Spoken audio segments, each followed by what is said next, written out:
Hello, my name is Robin Kinney and welcome back to one of my painting sessions. I am going to try, with the beginning of the next school year, I'm going to try to be painting for at least a half hour every Saturday. When I am able to paint more than a half hour, then I will switch up between my current active paintings. I'm in the middle of working on 4, but I will always start with the same paintings so that we do get a sense of progress. So I'm going to be working more on Fortnite, or it's not Fortnite. It was Fort Day, pardon me. It's not really a reference to the video game Fortnite, but the last day of school for my son last year was declared to be Fort Day, where they met their classes in their homemade forts and shared their best memories from the previous school year. So we're going to pick up where we left off. There's not a whole lot here because of the way that I've been recording these. But here we have Fort Day so far. Now, I've got the ultimate background because the dark red is what I'm making as a unifying factor in all of my pandemic painting series, or at least the initial 4. I also have this kind of creamy yellow, which is the yoga mat that he used in order to create the sides of his painting. I'm going to continue blocking in the major forms. I'm not really worried too much about shade, shadow, depth, anything like that right now. I just don't want to lose the image that I carbon transferred onto my painting itself. So I'm still working from the farthest back to the farthest forward, and a lot of that is because if I get a lot of detail on something that I really like farther back and then I try to cut something in behind that, it doesn't work so well. I'm invariably going to end up messing up my really nice foreground piece. So let's take a look. My camera is currently tethered to a charging cable, so I can't get you any closer than that. But I will try to remember to hold my painting up periodically. So looking at my reference photo, which I have up here, I can see that we've got what looks like, that's probably a pillow or a teddy or something like that that's in the background. So I'm going to decide what I want it to be. In my reference photo, it's just a dark shadow, so that's not doing me a lot of good, except that it does tell me that whatever I put in there, it's going to have to be in deep shadow. It's one of the darkest points on my painting.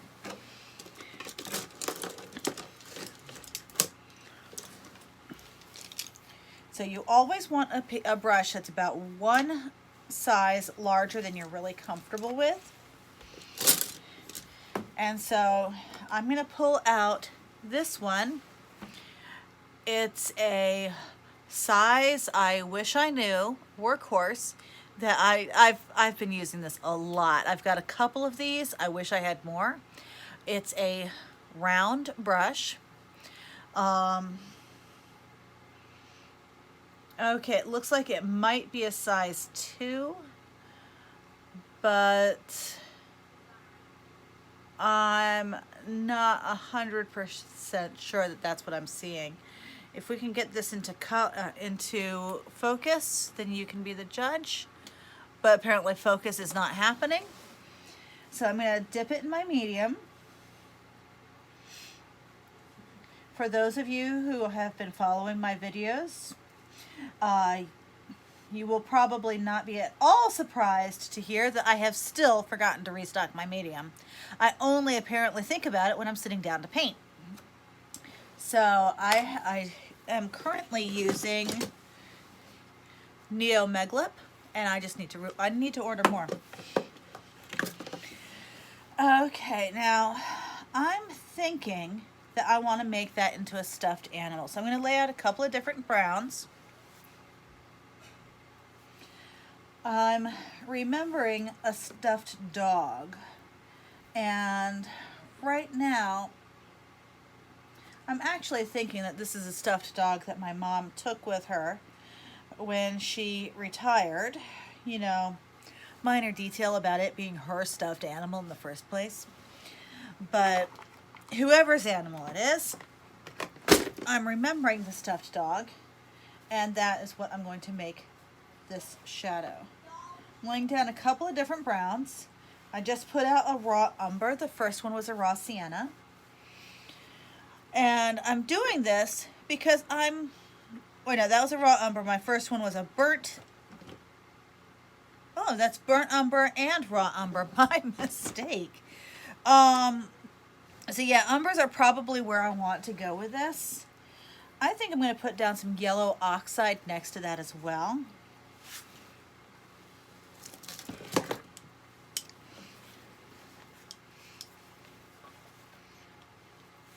But the reason why I'm laying out these paints is I'm just trying to eyeball which ones do I think best match my memory of this particular stuffed dog.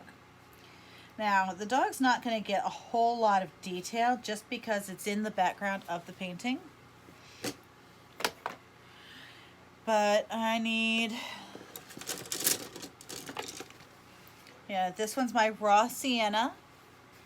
I'm going to put the raw sienna underneath the raw umber.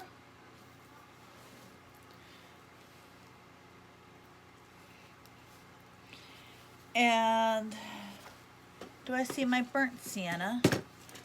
Burnt sienna is one of the colors that I usually go to when I'm doing skin tone, but I should note that that would be for Caucasian skin tones. I have not yet found a combination of colors to make African American skin tone, but I do suspect that I will need several formulas to do that correctly, just because I know that African American skin tone can come in a wide variety of hues, some with a little bit more red in it, some with a little bit more yellow, some that are deep, dark, and beautiful. And I don't know the painting formulas for those yet. So as an educator, I must point out the power of yet. I don't know the formula yet. I will one day. I just haven't gotten there yet. I think that my best bet to avoid a whole lot of frustration is to find somebody who knows the formula and get their advice. So if you, the viewer, happen to know a painting formula to get some really sweet African American skin, I would love to hear it. The last time I tried painting African American skin tone, I got very, very frustrated. It came out looking really bad. And that's one of the reasons why on the rare occasions that I do portraits, I usually paint Caucasian, just because that's the formula I know. So I'm thinking that the Asian skin tone might be close enough to a Caucasian skin tone that I should be able to adjust my formula slightly to get that particular tone of skin. But the darker brown we get, the more adjustments the formula needs. And I just need to learn it. Humanity comes in so many beautiful colors. And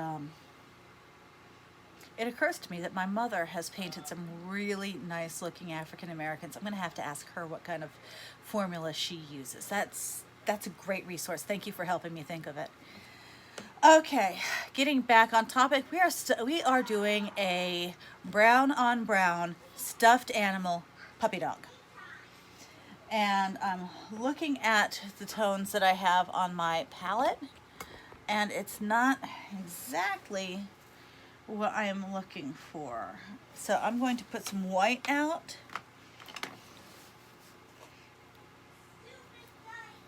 I don't know if you can hear it, but my son and husband are painting my foot. They are playing Axis and Allies, and so occasionally you may hear some crows of success or pained exclamations of defeat. So I'm going to start with, let's see, if I take some of this raw umber and mix it with a little bit of my white. What do I come up with?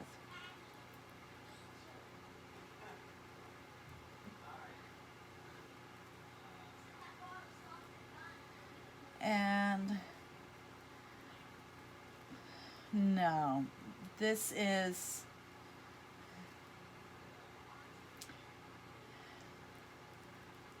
it's not what I'm looking for. It's not as rich of a color as what I'm looking for. So I'm gonna brush off. I'm gonna use this. Once upon a time, probably when I was an infant, was a cloth diaper. I find that old cloth diapers in the old, you have to know how to fold it style, make for some fantastic paint rags. So I didn't like that. What happens if I take some raw sienna and add a little bit of white? Now I do know that I am muddying my white by getting a little bit of contamination on my browns, but I'm going to be okay with that.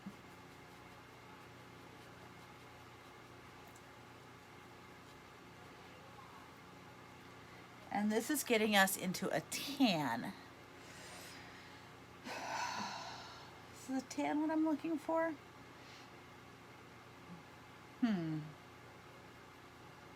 Well, we are also in shadow.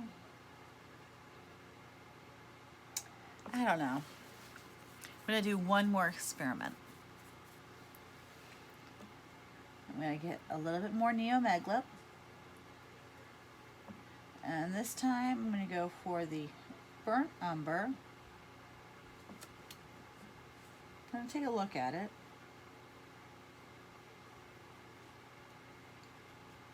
And you know, it might just be it might be cross contamination of color on my brush. But I'm actually thinking that without any white, that might be the color I'm looking for. So sometimes being fancy is not what's necessary. So I'm going to put in the dog ear. This is very dark on my painting. I'm using kind of a dabby stroke. I'm dabbing the paint on here more than anything else. And that is a lot because I'm doing a stuffed animal. And if you think about the way that stuffed animal fur looks, it is not laying down flat and smooth. It is more done in puffs.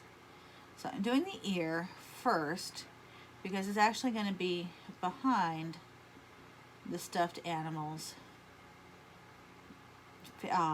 curvature of their face.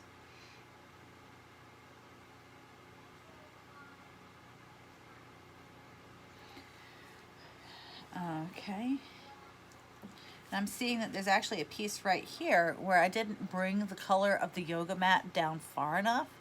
And so that's gonna have me a little bit irritated in a little bit when I try to patch it in, because I want the colors to blend nicely, and that's gonna be a challenge because I think I remember using quite a number of colors in order to achieve that yellow.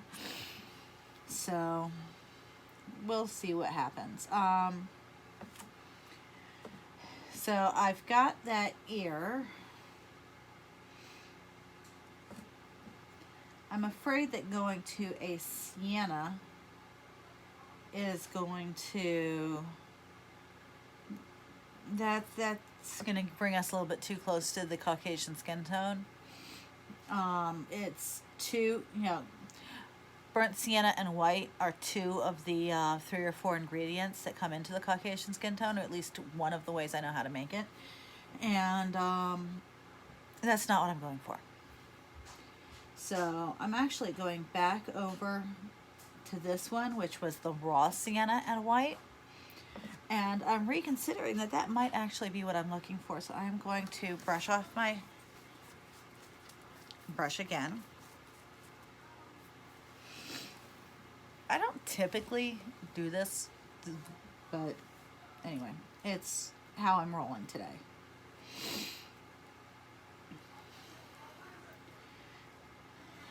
So I'm going to pick up some more of this. So it's the raw umber, a little bit of white.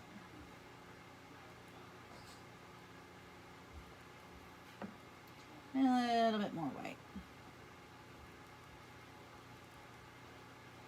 Maybe that was a little bit too much white.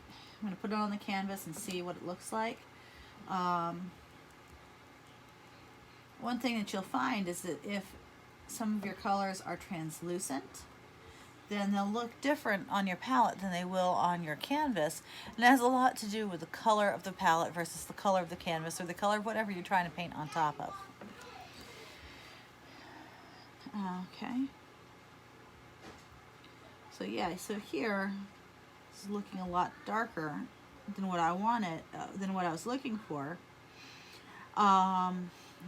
Yeah, as you could hear, I said, I was about to say, darker than I wanted, but do you remember where I said that this stuffed animal is? It's in the darkest dark of the fort, so I actually do want it rather dark.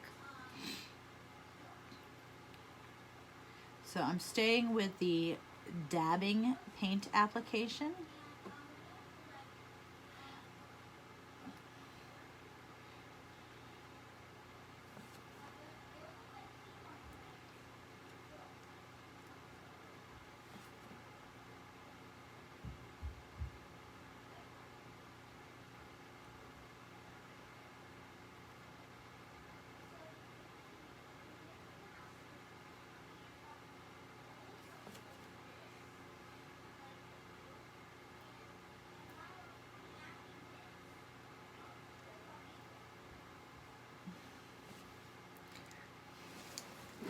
And so here we have the ear and face of the stuffed animal.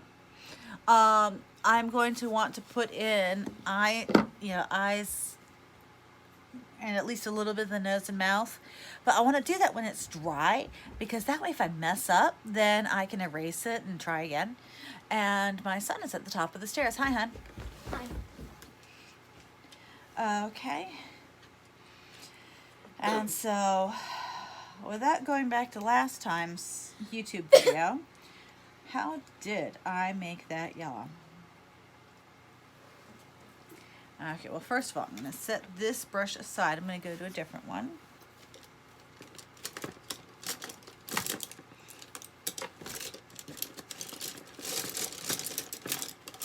So how's your game going, hon? I took the capital. That was bad. Daddy took your capital? Russian capital, yeah. Yeah, what's the Russian capital called? Moscow. Moscow, good. Okay, so Daddy took your capital, and then what? On the UK tour, I actually, used my bomber and actually attacked the industrial complex, which, makes the stuff. And, well, known as that factory.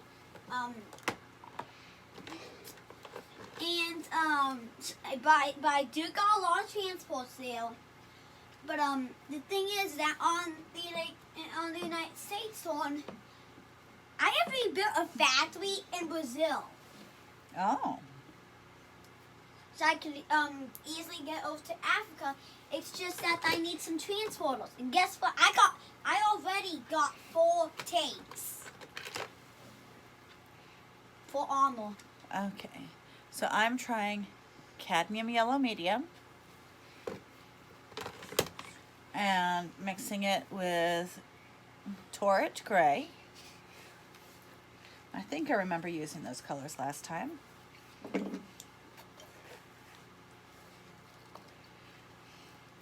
So, you think Daddy's winning right now? I mean, that's just 2 against 2. But I think we still don't know who's winning. Okay, that's fair. Yeah. Have fun. See, whatever you're doing, it's really important to maintain those family connections. And so even though this is my painting time, and even though I'm recording this time with you, I felt that it was important to maintain connections with my son and his interests. And so I can see that we are at 20 minutes right now. I want to get more painting in, so maybe we'll go until YouTube cuts me off. And the current theory is that it's not really YouTube that's cutting me off. It's not really my phone that's cutting me off. It's our internet. We're a multi-generational household with 7 people, and so I can try and get a longer recording time just by doing it when not everybody's home. But we also stream our TV. So even the members of the family who don't use computers, they still use the television. So that is our theory, and we'll stick to it until such time as somebody gives us a good explanation otherwise. So here, this is too bright. I'm going to use a little bit more Neomeglip and a touch of Torrid Gray.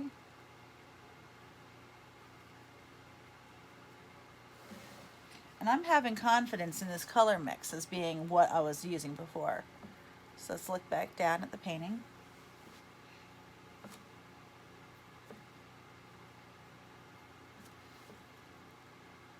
And it's just a little bit lighter than the existing color, but not by a whole lot.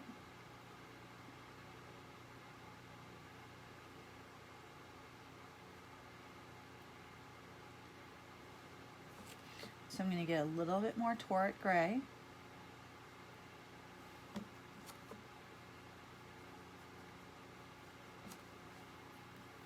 Because this is the darkest of the dark corner. All the light is coming in from behind the viewer because of the way the fort was constructed.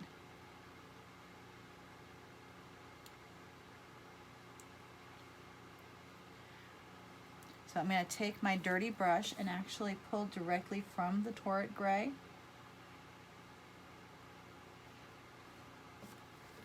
And I'm going to cut in on this yoga mat in order to try and create more contrast between the part of the yoga mat that's forming the back wall and the part of the yoga mat that's forming the side wall. So, blending this in.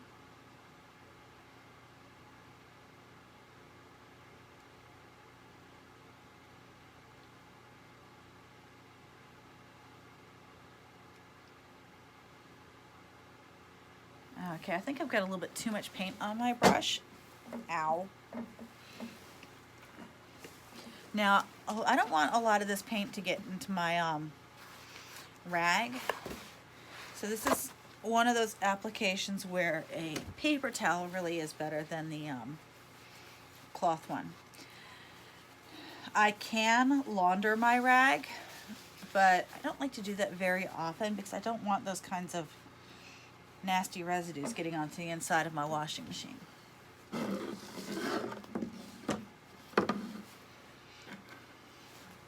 And I will go after that paper towel later.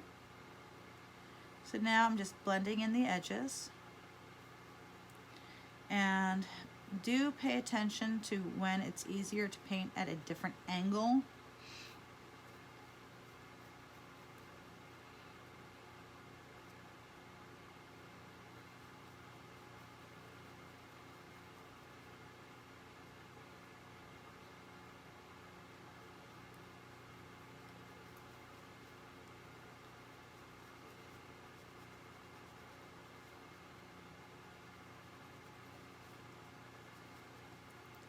So yeah, blending, this is doing wet on dry blending for most of these, and that's not really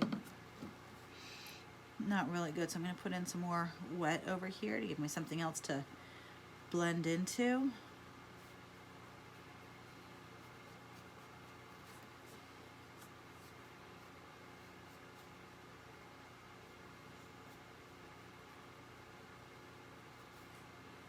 There we go. A little bit more of my darker. And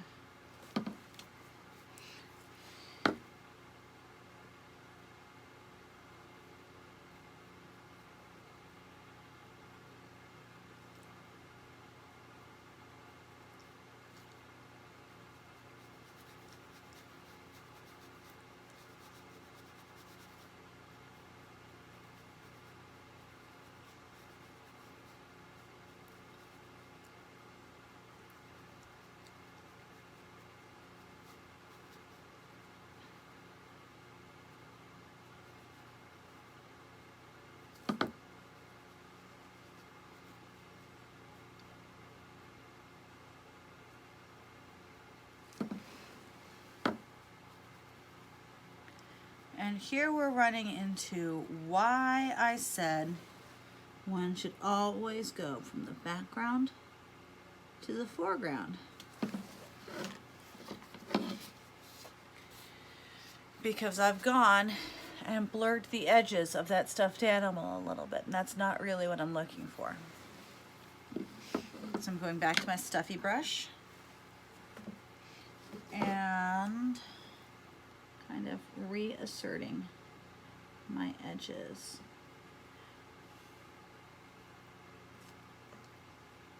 And I was using straight over here to try and get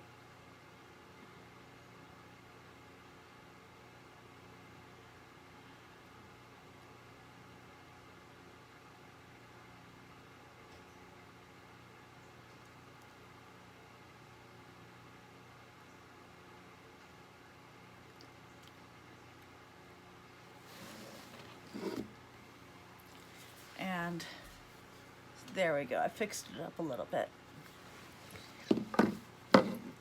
That whole corner is rather dark. I'm trying to see what all James has behind the computer. This is another case where I'm like, you know, my color reference photo is on the phone that I'm using to record with. Fun. So I'm working a lot with memory, but that's okay, because you know, if I get the colors wrong, as long as it's believable, that's what the important part is. I don't have to be photo accurate. I just have to be believable and give the feeling of the painting. Okay.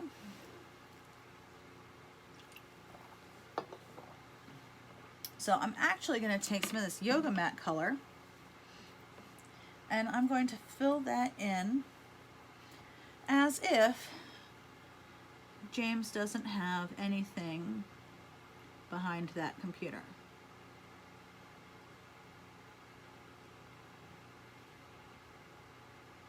Anything except the yoga mat, that is.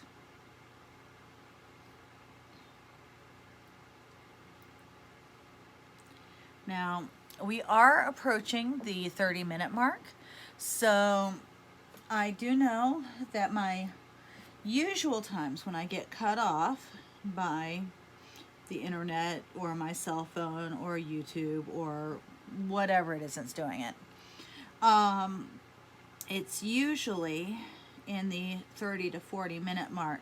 So as a reminder for all my viewers, I'm going to be doing this. I'm going to try for one 30 to 40-minute time frame every Saturday. I'm going to see if I can do that, and maybe with soccer season being wiped out, at least for our family.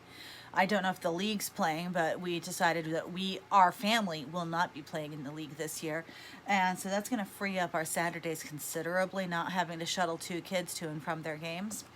That is both a happy and a sad thing. But that will free me up, I hope, for being able to get in at least an hour or less of painting each week, no matter how busy my school schedule is. Please note, I've just now jinxed myself. You just you watch. I may not be successful, but I will be trying. So please keep checking in every week. And at some point, I may even start a live stream on Saturdays with my YouTube channel. So that would be Robin Kinney Artist on YouTube. And I also have robinkinneyartist.com as my website. It is in the process of being set up for sales, although I'm still getting all my tax ID numbers and things. So currently, all sales do still need to go through Three Gear Games, Three Gear Studios in historic Savage Mill, Maryland. That is the number 3 Gear, GEAR, Studios, STUDIOS.com, and you can reach my brother and his wife, who will be happy to take care of all my sales until I finish getting set up. Once I am set up, you'll be able to purchase my artwork through either my website or Three Gear Studios. I am not pulling out of their business. I am only diversifying my platforms where I can be found. So, trying to blend in this background. We'll see how much time we get.